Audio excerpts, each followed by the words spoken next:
उत्तर प्रदेश के हाथरस मामले में जांच कर रही यूपी की एसआईटी ने बड़ा खुलासा किया है। एसआईटी टीम ने पीड़िता के घर से उसकी भाभी बनकर रह रही महिला को नक्सली बताया है, तो वहीं हाथरस में दंगा भड़काने के नक्सल कनेक्शन पर यूपी एसआईटी की जांच में इसका खुलासा हुआ है। जबलपुर मेडिकल कॉलेज हॉस्पिटल में डॉक्टर राजकुमारी बंसल से इस मामले के तार जोड़े जा रहे हैं। एसआईटी के खुलासे के बाद डॉक्टर राजकुमारी बंसल ने जानकारी देते हुए बताया कि उसे फंसाया जा रहा है। वह पीड़िता का दर्द सुनने के बाद पीड़ित परिवार से मिलने के लिए हाथरस गई हुई थी। साथ ही मैंने अपने विभाग अध्यक्ष को हाथरस जाने के लिए छुट्टी के लिए भी अप्लाई किया हुआ था। साथ ही इंसानियत के तौर पर वह हाथरस गई हुई थी। पीड़ित परिवार वालों ने मुझे 1-2 दिन रुकने को कहा तो मैं वहां रुक गई, लेकिन अब एसआईटी की टीम मुझे फंसा रही है। इसी के चलते जबलपुर मेडिकल कॉलेज के डीन डॉक्टर प्रदीप कसान ने डॉक्टर राजकुमारी बंसल के इस आचरण को शासकीय सेवा नियमों के विपरीत बताया है। उनके मुताबिक शासकीय सेवक इस तरह के आंदोलन में शामिल नहीं हो सकता। उन्हें नोटिस जारी कर पूरे मामले पर स्पष्टीकरण मांगा जाएगा। हाँ, मैं परिवार के साथ मौजूद थी, इस बात को मैं स्वीकार कर रही हूँ। और मैं जब वहाँ गई थी तो काफ़ी लगाव हो गया था उस परिवार से, और परिवार ने भी बोला था कि आप रुक जाओ बेटा, अब इतनी दूर से आए हो तो थोड़ा मदद हो जाएगी। उनको मोरल सपोर्ट मिल रहा था, तो मैंने भी उनकी बात मानी और फिर मैंने कहा रुक जाती हूँ 1-2 दिन। अगर आपको लग रहा है कि मेरे आने से आपको कुछ मोरल सपोर्ट मिल रहा है, हिम्मत मिल रही है, तो क्या बुराई है।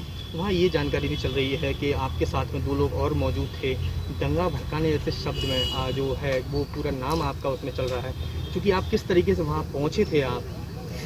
इसके लिए तो पहले मुझे सोर्स ऑफ इन्फॉर्मेशन बताइए कि कौन बोल रहे हैं, कौन लोग थे, वो मुझे क्लियर हो पहले, तब मैं अपना पक्ष रख सकती हूँ। क्योंकि कोई भी कुछ भी बोलेगा, अगर इनके पास पावर है, मीडिया है, तो ऐसा थोड़ी ना कि कोई भी आप किसी के खिलाफ कुछ भी बोल सकते हैं। मैं किस तरह से गई थी, मैं बिल्कुल अकेले गई थी, और मैं यहाँ से जबलपुर से आगरा तक मैं ट्रेन से गई थी, आगरा से हाथरस तक मैं बस से गई थी।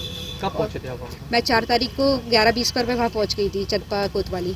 तो क्या वहाँ पर आपने पीड़ित परिवार की मदद का उद्देश्य था, किस उद्देश्य के साथ आप? हाँ, मेरा एक मकसद था, मदद कर सकती हूँ जितना मैं आर्थिक मदद के उद्देश्य से गई थी। दूसरा मेरा ये था कि मैं ना वहाँ जाके मैं देखूँ कि रियल में कंडीशन क्या है, रियल हकीकत क्या है, और क्यों परिवार को नज़रबंद किया जा रहा है। ये 2-3 बातें मेरे दिमाग में बहुत घूम रही थी। किस तरह के परिवार को आपने जाना वहाँ पर, क्या?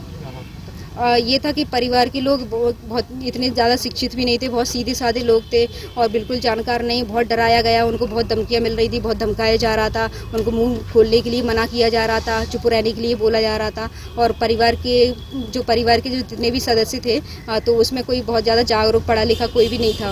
ये इस टाइप का मैंने माहौल देखा। जिस तरीके से पुलिस में आपका नाम चल रहा है, आपके 2 साथियों का नाम चल रहा है, साथी पुलिस यदि आपसे संपर्क करती है तो क्या आप पूरी तरह मदद के लिए तैयार हैं? बिल्कुल, मैं पूरी तरह से मदद के लिए तैयार हूँ। जैसा सिस्टम पूरा जो चाहेगा कि मेरे सामने आके बात करेंगे तो मुझे पता चलेगा कि कहाँ क्या कौन सी साथी है, तो मुझे भी तो पता चले कौन सी साथी होगी बारे में। भीम आर्मी से कोई कनेक्शन आपका? मेरा किसी से कोई कनेक्शन नहीं है। जैसा कि आपको पता है कि मैं गवर्नमेंट एम्प्लॉई हूँ, तो अपने में संवैधानिक अधिकार और क्षेत्र में रह के मैं काम करती हूँ।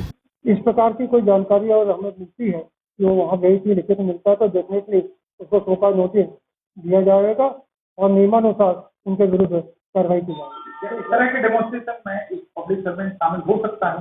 बिल्कुल भी नहीं हो सकता, उनको इस प्रकार की अनुमति नहीं है।